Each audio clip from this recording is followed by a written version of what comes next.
बल्लेबाजी थोड़ी बहुत दिखाई देगी, लेकिन रोहित शर्मा 23 बॉल का सामना किया, 3 रन बनाकर आउट हो जाते हैं। तो निराश किया यहाँ पर कप्तान ने भी। साथ ही साथ बात की जाए गिल की, तो गिल ने पारी को संभाला, हालांकि पार्टनरशिप जो है वो केएल राहुल और गिल के बीच में अच्छी हुई और 31 रन की वो पारी इनके बल्ले से आई, लेकिन उम्मीद यही थी कि गिल जो है वो चोट के बाद जो है वो अच्छी बल्लेबाजी करते आपको दिखाई देंगे, लेकिन इनका बल्ला भी खामोश हालांकि थोड़ा सा नजर आया।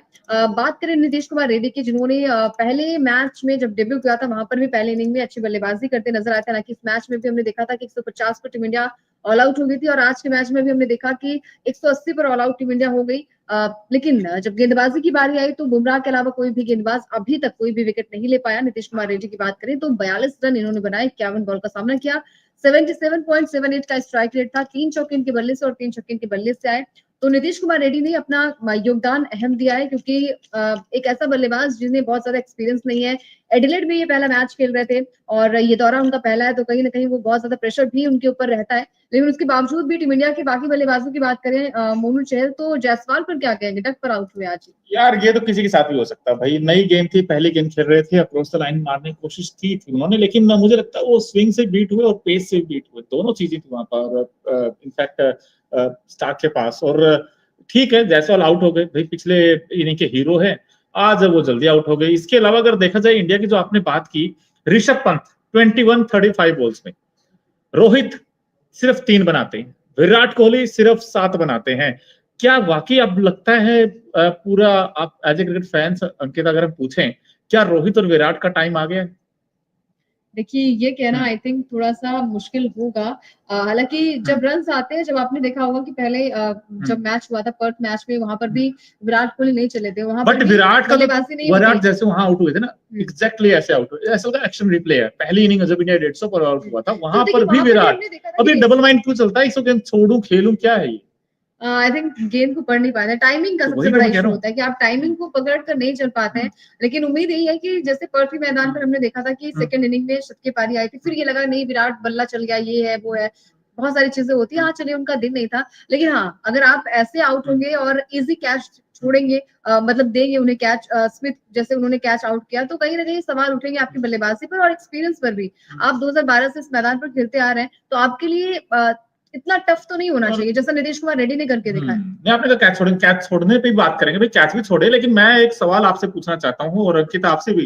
इनफैक्ट आप ठीक है विराट को आप छोड़ दीजिए भाई, विराट पिछले मैच में अगर देखें तो 100 बना के आया है, ये बुमराह इनफैक्ट इन्होंने एक ही विकेट चटकाया, इंडिया को, भारत को 1 विकेट मिला, इन्होंने जिस तरीके से आउट किया वो बड़े कमाल की गेम थी। क्योंकि दिलचस्प ये था देखना, क्योंकि वहां पर जो बल्लेबाज तो सुमन ख्वाजा वो सही से खेल ही नहीं पाए, उनकी टेक्निक्स में कमी आई। टेक्निक्स में कमी ये आई कि वो एक्स्ट्रा बाउंस मिला हल्का सा, और आपको बता दें जो रेड बॉल है और पिंक बॉल है उसमें फर्क यही है, जो एक्स्ट्रा लेयर है वो तंग करता, पड़ने के बाद स्पीड भी करता गेंद और बाउंस भी मिलता है। तो ऐसे में पेस तो ऐसे हाँ यहाँ पे पेसी विकेट तो है ही है, लेकिन वो एक्स्ट्रा बाउंस उसको तंग कर गया। लेकिन मेरा सवाल ये था कि रोहित पर मेरा सवाल है, एक तो रोहित ना पहले से डरे बैठे थे इंडिया में ही, जब पहला टेस्ट इंडिया जीता ना, उनको लगा कि भाई मैं ओपन नहीं करूंगा, मैं नहीं जा रहा हूं ओपन करने के लिए, आप दोनों ही कर लो, क्योंकि आप दोनों, इसका मतलब क्या हुआ है रोहित के दिमाग में, नंबर 1 चीज। नंबर 2 चीज, अगर आप मिडिल ऑर्डर में आ रहे हैं और उसके बाद क्या कर रहे हो आप लोग भाई, आप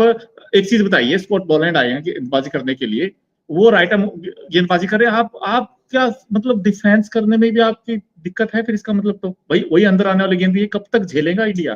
भाई WTC फाइनल भी हरवा दिया, वहां पर अगर रोहित रन बना देते, रोहित क्या ट्रैक रिकॉर्ड दिखा उठा के देख लो ऑस्ट्रेलिया में है क्या रोहित ने, शायद 1 सेंचुरी तक भी नहीं होगी यार। तो थोड़ा सा एज ए क्रिकेट फैंस थोड़ा दुख है, क्योंकि देखिए आज और एज अ टेक्निक जैसे मोनू ने बात की कि डिफेंसिव होके और मतलब आप डरे आप बल्लेबाजी कर रहे हैं, आपको इतना एक्सपीरियंस हो चुका है कि आप पिच कैसे, वहां के कंडीशंस कैसी होंगी वो सब आपको पता होता है। उसके बावजूद भी मेरे हिसाब से केएल राहुल को नहीं ओपन करना चाहिए था, आपको ही ओपन करना चाहिए था, क्योंकि एक तालमेल बना होता है आपकी भी स्ट्रेटजी की। आप आज रोहित शर्मा खेलते तो टिक कर बल्लेबाजी, केएल राहुल ने कोई 200 तो बनाए नहीं है कि उन्होंने 200 बना के आए हैं।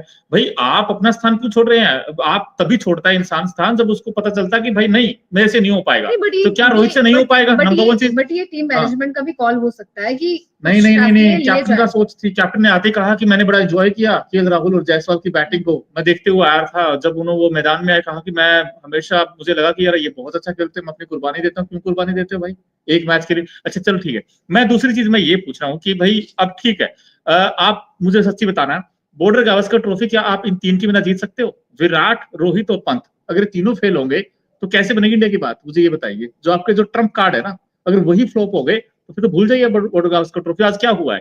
आज इंडिया 69 फॉर 1 था एक स्टेज पर, 69 फॉर 1। मुझे लगा था कि 69 हो गए, इंडिया ने संभाल लिया भाई। पहला विकेट जो गिरा है जायसवाल का, वो अनफॉर्चुनेट रहे। 80 के ऊपर जब रन गए तो 5 विकेट गिर गए वहां। हाँ 86 पर 86 5 हो गया, 5 हो इतना गया। कोलैप्स जल्दी से। इतना अच्छा collapse। वो तो बचा लिया लास्ट में नीतीश आकर, कुमार उसने रेड्डी ने। अश्विन ने और नीतीश रेड्डी ने 109 पर आपके 106 पता नहीं 109 पर आपके आउट हो गए थे 8 6 7। तो वो तो लास्ट में आके उन्होंने रन बना दिए। नीतीश रेड्डी ने 42 बना दिए, ये आपके सामने है। और अश्विन ने बना दिए समथिंग 21 पता नहीं 22 बनाए हैं। हाँ 22 और 42 जोड़ लीजिए आप, तकरीबन तकरीबन इन्होंने 60-62 रन बना दिए। अगर वो माइनस कर दे तो रन ही नहीं है आपके। तो आपकी जो बैटिंग है टॉप ऑर्डर है, चिंता अभी भी चिंता है। अभी देखिए यार, अभी तो टेस्ट मैच की खासियत यही होती है कि आपको सेकंड चांस मिलता है। अगर हमने देखा कि हर बार बुमराह 150 नहीं बचा सकता आपको, ठीक है, हर बार ठीक है। बुमराह नहीं बचा सकता, हाँ हर बार बल्लेबाजी भी तो आती है। बल्लेबाजों ने पिछले मैच में आपने देखा होगा कि अच्छी बल्लेबाजी की थी। जायसवाल ने अच्छी बल्लेबाजी की थी, केएल राहुल ने अच्छी बल्लेबाजी की थी, विराट का बल्ला चला था। शुक्र मनाई कि 180 तक ये मैच गया, अदरवाइज तो हम 36 पर ऑल आउट हो गए थे पिछली बार, आपको याद होगा पहली इनिंग में। तो ये टीम इंडिया की पॉजिटिव आप रहिए, अभी भी हम 94 से आगे चल रहे हैं। क्या पता कल का दिन जो है वो टीम इंडिया के फेवर में आए। बुमराह कुछ ना कुछ तो ऐसी यॉर्कर डालेंगे, कुछ ना कुछ तो ऐसा कमाल करेंगे कि ये मैच हमारे फेवर में आए। और यही स्ट्रेटजी होनी चाहिए कि टीम इंडिया कुछ भी करके इस मैच को अपने नाम करना होगा। आर या पार नहीं करना होगा। आपको टफ कंडीशंस में टफ लड़ाई लड़नी पड़ेगी, मैदान पर आना होगा, आपको बिगुल बजाना पड़ेगा जीत का। क्योंकि अगर आप हार जाते हैं ये मैच, अगर आप हारे तो फिर आपको सोचना पड़ेगा बाकी टीमों से कि बाकी टीम जो है ये मैच हार जाए। सिनारियो यही बनता है कि फिर आप सोचेंगे साउथ अफ्रीका इससे हार जाए, श्रीलंका इससे हार जाए, तब जाके टीम इंडिया जो है फाइनल मैच खेल पाएगी WTC के मद्देनजर। अदरवाइज फिर आप जैसा अपना नेचुरल क्रिकेट खेल रहे हैं वो खेलिए। कुछ ज्यादा एक्स्ट्रा करने की जरूरत नहीं होती है। विराट कोहली आज कैसे आउट हुए? एक लप्पू सा कैच आई थिंक स्मिथ को दिया। रोहित शर्मा जिस तरीके से आउट हुए एलबीडब्ल्यू आई थिंक हुए, वो भी कहीं ना कहीं चिंता का विषय टीम इंडिया के लिए रहेगा। विराट का तो भाई है, लेकिन एक बार बुमराह की स्टैट्स देखना चाहता। कितने ओवर की गेंदबाजी की आज उन्होंने? 11 ओवर की गेंदबाजी, 13 रन, सिर्फ 13 रन दिए और एक विकेट इन्होंने चटका। अगर दूसरे एंड पर मुझे ऐसा लगा, अंकिता जब हम बात कर रहे थे मैच जब चल रहा था, मैंने उस समय भी कहा था, अभी भी कह रहा हूं, मुझे शमी कमी आज खली।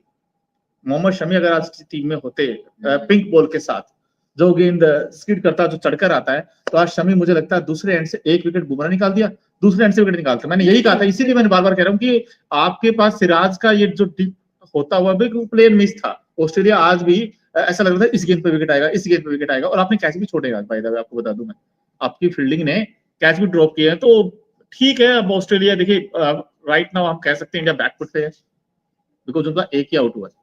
86 बना चुका अंकिता, वो एक ही आउट है, उनकी 9 विकेट रहते हैं। तो यू नेवर नो यार, कुछ भी हो सकता है क्रिकेट में। बट आई थिंक इंडिया की जो पूर बैटिंग है उसने बड़ा कोलैप्स किया है। और जब आप 69 को 1 है और उसके बाद 85 हो जाते हैं, तो कहीं ना कहीं सोचना होगा इंडिया की बैटिंग को। क्योंकि जो बड़े नाम है, जैसे मैं बार बार कह रहा हूँ, ट्रम्प कार्ड आपके रोहित है, विराट है, पंत, अगर ये नहीं चलेंगे तो मुझे लगता है इंडिया बॉर्डर गावस्कर ट्रॉफी जीतेगा। So that's why I am saying कि यार इंडिया को अच्छा करना होगा बैटिंग में खासकर, क्योंकि बॉलिंग तो आपकी चल जाती है। क्योंकि आप अंकिता कहते भी हमेशा कि बैट्समैन तो मैच जिताते हैं, बट गेंदबाज आपको टूर्नामेंट जिताते हैं या फिर आप कह लीजिए सीरीज जिताते हैं। बट यहाँ तो बुमराह ही लग रहे हैं एक एंड से, मुझे दूसरे एंड से तो कोई ऐसा लगा ही नहीं। शामी अगर आज होते में भी हो सकता है कि यार वो पिंक बॉल के साथ कमाल कर सकते थे। क्योंकि एक चीज और आपको देखनी होगी अब कल के सेशन में, तो जो पहला सेशन होगा, जब नई गेंद से आप गेंदबाजी करोगे, जैसे जैसे वो लैग कर चला जाएगा जो पिंक बॉल का, उसके बाद क्या स्किड करना धीरे हो जाएगा और फिर आसान हो जाएगा बैटिंग करना। और मे बी यार इंडिया फंस गया, मुझे ऐसा लगता है अगले टेस्ट में अंकिता। अब देखिए फर्स्ट तो गया क्योंकि पिंक बॉल टेस्ट मैच जो है वो बड़ा टफ भी होता है। और खासकर ऑस्ट्रेलिया की कंडीशंस में तो मेरे हिसाब से बहुत टफ, क्योंकि पिछले साल आपको याद होगा 2020 में ऐसी कंडीशंस थी, हम नहीं खेल पाए थे और पहली पारी में 36 रनों पर टीम इंडिया ऑल आउट हो गई थी। तो ये शर्मनाक हार टीम इंडिया के लिए थी। लेकिन इस बार टीम इंडिया थोड़ा सा अलग कर रही है। अब अलग के चक्कर में बहुत ज्यादा अलग ना हो जाए।